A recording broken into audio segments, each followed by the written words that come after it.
Chapter 14. This about information and binary boxes. He said, "I haven't heard anything. What's going on?" Well, he wasn't informed. Let's call him grandfather. He wasn't kept up to date on everything the younger ones were doing. I remember grandmother. She sat by the window in the little living room, gazing longingly out towards the apple orchard and the fields to the southwest. She was thinking of bygone days, everything that had happened on the farm, the daily chores. She remembered. Her thoughts revolved around those closest to her. She was blessed with many children and grandchildren. I was one of those many grandchildren. I remember her sitting in the chair closest to the window, a bit restless, clearly waiting and impatient. She wished someone would come visit her, talk to her, preferably about the old days. But most of all she wanted contact, just to have someone in the room. She lived alone in one half of the house. Her son John had taken over the farm, with his wife Else and their 2 children. They ran the place now. Grandmother had done her share. Now she sat in the little living room watching for visitors. We, the grandchildren, only caught a glimpse of her long and toilsome history. We were unprepared. We were confronted with a reality of both good and bad. But above all, we saw everything around us in the light of the sun. This was the green valley of my childhood. The lush grass and fields, the blue sky, the fjord, the clear water, fish in abundance, the modest but wonderful meals with grandmother's flatbread, a bit of butter, and clean white pieces of fish with a few slices of boiled carrot on the side. That was happiness. I didn't know what happiness was. I was just a little boy.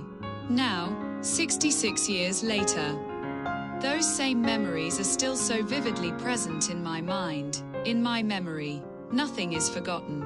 But wait, how can that be? What is memory? I try to read up on the subject, but only end up frustrated. Memory is linked to consciousness, but apparently also to the subconscious.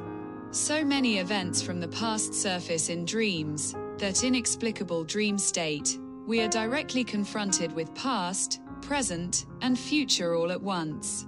We wake up full of questions, confused for some time afterwards, but eventually we calm ourselves. It was only a dream. I had such a dream recently. It was a revealing dream, but unpleasant. Now I've tried to write myself out of the problems in my mind, the ones I wrestle with. I think long introductions help, but my experience tells me they don't. Why do you keep writing such long introductions? Well, I believe they help the reader understand my point better. They lay a foundation for understanding. With that said and done, I move to the core of the whole thing. We are clearly inside a generational matrix, a generational analysis. We see from a bird's eye view how the generations are woven together, but also torn apart.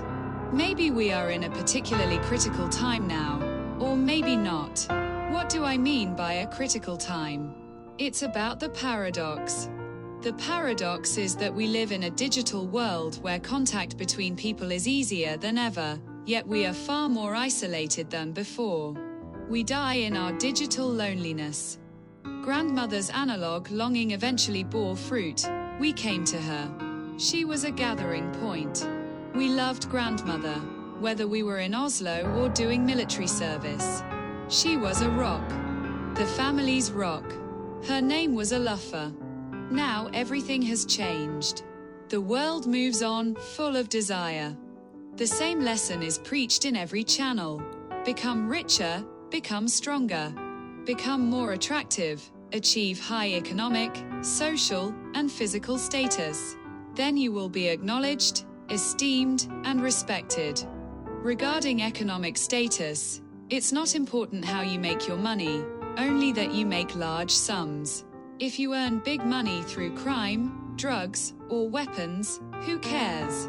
Just be discreet. Don't loudly advertise your despicable business. Simply behave like a member of the upper class in every setting. As for social status, don't stand out, be one of us. but perhaps with a few ties to the cultural scene. If you can play guitar or piano at gatherings, you'll earn a gold star. You should show up for volunteer work in your housing cooperative. Host family gatherings at a suitably acceptable frequency. You must be helpful and humane at heart, preferably not too outspoken, preferably compliant. Yet still, you should be a leader in social situations. Dare to stand up, give a speech, free and bold, preferably packed with humorous punchlines. If it's intelligent humor, some might like it, but not most. Be careful. Your humor must suit the audience. The paradox here is that the smartest people in the room usually prefer low-quality jokes. Bad jokes are hilariously funny. Why? Because they reinforce the class divide we face in social settings. They reveal that we like to be ahead.